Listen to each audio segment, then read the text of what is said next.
ভুল করে আমার স্বামীকে ফোন না দিয়ে আমি আমার ভাসুরকে ফোন দিয়ে দিছি, যে আমি বললাম যে আমি দরজা খোলা রাখবো, তুমি চলে আইসো। তখন আমি তো আমার স্বামীর জন্য তো অপেক্ষা করতেছি যে উনি আসবে, আমি তো বসে আছি। তখন আর কি আমার ভাসুর আমার ঘরে ঢুকলো। ঢোকার পর দেখা যায় যে ওনাকে আমি দেখে, মানে অন্ধকারে তো মানে ওনার মুখটা আমি দেখতে পাইনি। সেক্ষেত্রে আর কি আমি ওনাকে মানে জড়িয়ে ধরছি। জড়িয়ে ধরার পর ওনাকে কিস করছি, উনিও আমাকে কিস করছে। মানে ওনার সাথে মানে স্বামী স্ত্রীর মধ্যে যেরকম উম, শারীরিক সম্পর্ক হয়, মানে ফিজিক্যাল রিলেশন হয়, ওনার সাথেও আমার ওইরকম আর কি। আমাদের মধ্যে আর কি 1-2 ঘন্টা যাবত মানে অনেক ভালো একটা মানে মুমেন্ট কাটাইছি ওনার সাথে। বলতে গেলে মানে আমি তো জানতাম না যে উনি আমার বাসর হয়, কারণ যখন আমাদের মধ্যে মানে ওইরকম মিলামিশা হয়, শুধু আমি কথা বলে যেতাম, আমার বাসর কোনো কথা বলতো না। আমার বাসর মানে আমার প্রশ্নের কোনো উত্তর দিত না। তিনি শুধু মানে আমার সাথে শুধু 1-2 ঘন্টা যাবত শুধু কথা না বলেই আমার সাথে আর কি এই সময় কাটাইছে। আসসালামু আলাইকুম প্রিয় দর্শক বন্ধুরা, আশা করি আপনারা ভালো আছেন। আমি আজকে আমার জীবনের ঘটে যাওয়া একটা গল্প আমি আপনাদের কাছে শেয়ার করব। আশা করি আপনারা আমার গল্পটা শুনবেন। আমার নাম তন্নি, আমার দেশের বাড়ি শরীয়তপুর। আমি শরীয়তপুর থেকেই বড় হয়েছি। আমার শৈশবকাল কাল সব শরীয়তপুর থেকেই শুরু হয়। আমি আমার বাবা মার একমাত্র মেয়ে ছিলাম। আমি আমার যখন লেখাপড়া শেষ হয় তখন আমার বাবা মা আমার আমার জন্য আর কি ছেলে দেখে। তো এক পর্যায়ে যে দেখা যায় আমার বাবা একটা ভালো সম্বন্ধ পায় আমার জন্য, তখন আমাকে আর কি বিয়ে দিয়ে দেয়। বিয়ে দেওয়ার পর আমার স্বামীর সাথে আমার ভালো সংসার কাটে। মানে উনি আমাকে ভালো সময় দেয়, আমার যখন যেটা লাগবে আমার কোনো কিছু উনি কমতি রাখতো না, কারণ আমি ওনার কাছ থেকে আমি সবটুকুই পেতাম। আমার সব চাহিদাই উনি মেটাতে পারতো। কারণ আমি আমার শ্বশুর বাড়ি ছিল গ্রামে। গ্রামে কিন্তু যে দেখা যায় লোডশেডিংটা বেশি হয়, প্রায় এরকম আর কি লোডশেডিং হতো। তো আমার হাজব্যান্ড আবার গাজীপুরে চাকরি করতো। তো গাজীপুরে চাকরি করতো আমার হাজব্যান্ড, আর আমি গ্রামেই থাকতাম আমার শাশুড়িকে নিয়ে। এভাবে আর কি আমাদের সংসার চলতে থাকে। যে দেখা যায় এই যখন লোডশেডিং হতো তখন যে একটা যখন লোডশেডিং হতো তখনই আর কি আমার হাজব্যান্ড আমাকে ফোন দিত, দিয়ে আর কি ওনার সাথে আমার কথা হইতো। বলতে গেলে যে পর্যন্ত কারেন্ট না আসতো, বিদ্যুৎ না আসতো, ওই পর্যন্ত আর কি উনি আমার সাথে কথা বলতো। কারণ তখন লোডশেডিং হলে প্রায় 1-2 ঘন্টা মানে ওইরকম চলতো। যার কারণে আর কি আমি আমার হাজব্যান্ডের সাথে আমি মানে লোডশেডিং এর ক্ষেত্রে ওই সময়টা যাওয়ার জন্য আমি আমার হাজব্যান্ডের সাথে কথা বলতাম।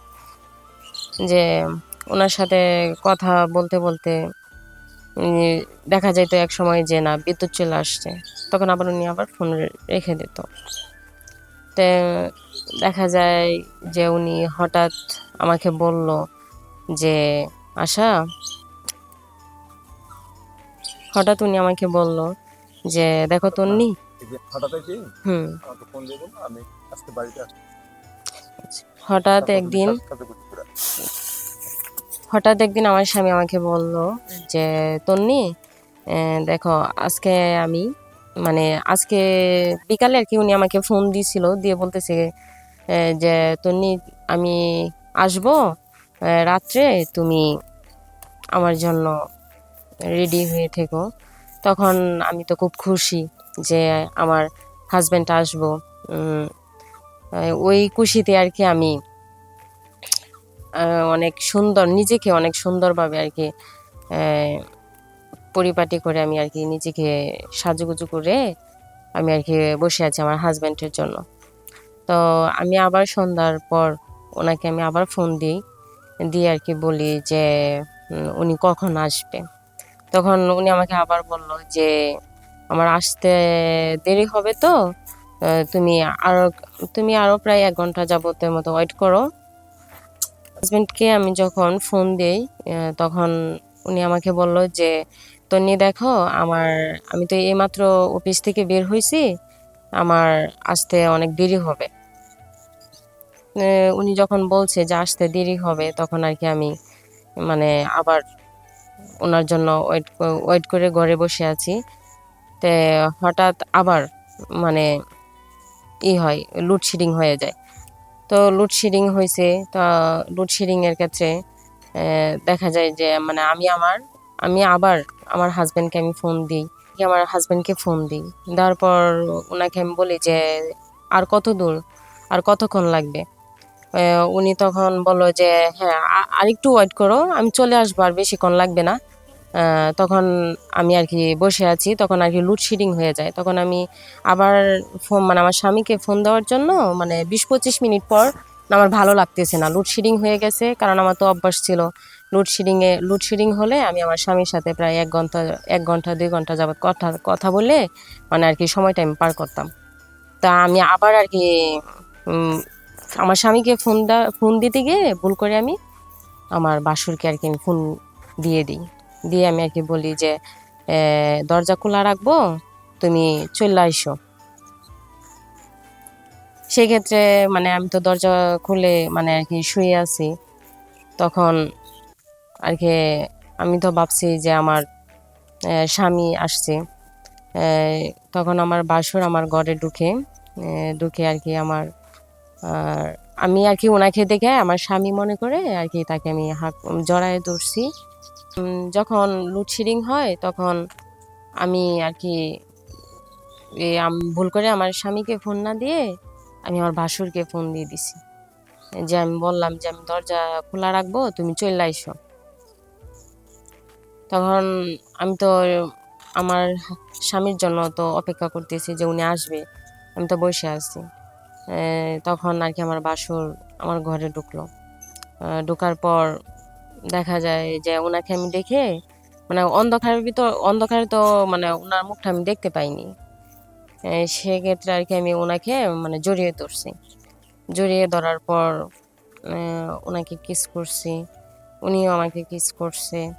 মানে ওনার সাথে স্বামী স্ত্রীর মধ্যে যেরকম উম, শারীরিক সম্পর্ক হয়, ফিজিক্যাল রিলেশন হয়, ওনার সাথেও আমার ওইরকম আর কি আমাদের মধ্যে আর কি 1-2 ঘন্টা যাবত অনেক ভালো একটা মুমেন্ট কাটাইছি ওনার সাথে। বলতে গেলে আমি তো জানতাম না যে উনি আমার বাসর হয়, কারণ যখন আমাদের মধ্যে মানে ওইরকম মিলামিশা হয়, শুধু আমি কথা বলে যেতাম, আমার বাসর কোনো কথা বলতো না। আমার বাসর আমার প্রশ্নের কোনো উত্তর দিত না। তিনি শুধু আমার সাথে শুধু 1-2 ঘন্টা যাবত শুধু কথা না বলেই আমার সাথে আর কি এই সময় কাটাইছে। পরে আবার হঠাৎ করে দেখা যায় যে 1-2 ঘন্টা শেষ হওয়ার পর আমার স্বামী আমাকে ফোন দেয়। আমাকে ফোন দিয়ে বলতেছে যে দেখো তন্নি, এই আমি আমার আসতে আরো 1 ঘন্টা লাগবে। আমাকে তখন এই কথা বলে। তো আমি তো ভয় পেয়ে গেলাম, আতঙ্ক হয়ে গেলাম। কি এই ওই আমার স্বামী আমাকে ফোন দিছে, তাহলে আমি যে 1-2 ঘন্টা যাবত এই কার সাথে আমি সময়টা কাটাইলাম। তখন বিদ্যুৎও চলে আসে। তখন তো হঠাৎ করে আমি দেখি হ্যাঁ, উনি তো আমার বাসর। তখন তো আমি মানে আতঙ্ক হয়ে তো আমি ভয় পেয়ে গেছি। তখন উনি আমাকে বলে কি, হাতে হাতে ধরে আমাকে বলে যে দেখো কোনো নেই, মানে কোনো ভয় নাই। তখন উনি আমাকে বলে যে কোনো ভয় নাই, আমাকে তুমি তখন উনি আমাকে হাতে ধরে বলে কি যে দেখো তন্নি, এটা যা হয়েছে আমাদের মধ্যেই হয়েছে, তুমিও কখনো কাউকে বলবা না, আমিও কখনো কাউকে বলবো না, এটা আমাদের মধ্যেই থাক। তখন আমি বলছি কি, তখন আমি বলতেছি কি যে এটা কি হয়ে গেল আমার সাথে। তো বুঝতেই পারছেন যে আমার মতো আপনাদের জীবনে সাথে যাতে এরকম গল্প যাতে না মিলে যায়, সেই বিষয়ে সেক্ষেত্রে কিন্তু আপনারা সবাই মানে ইতে থাকবেন, অ্যালার্ট থাকবেন, যাতে আমার গল্পের সাথে কারো যাতে না মিলে যায়, কারণ আমার মতো কেউ যাতে এরকম দোষী যাতে না হয়। আসসালামু আলাইকুম।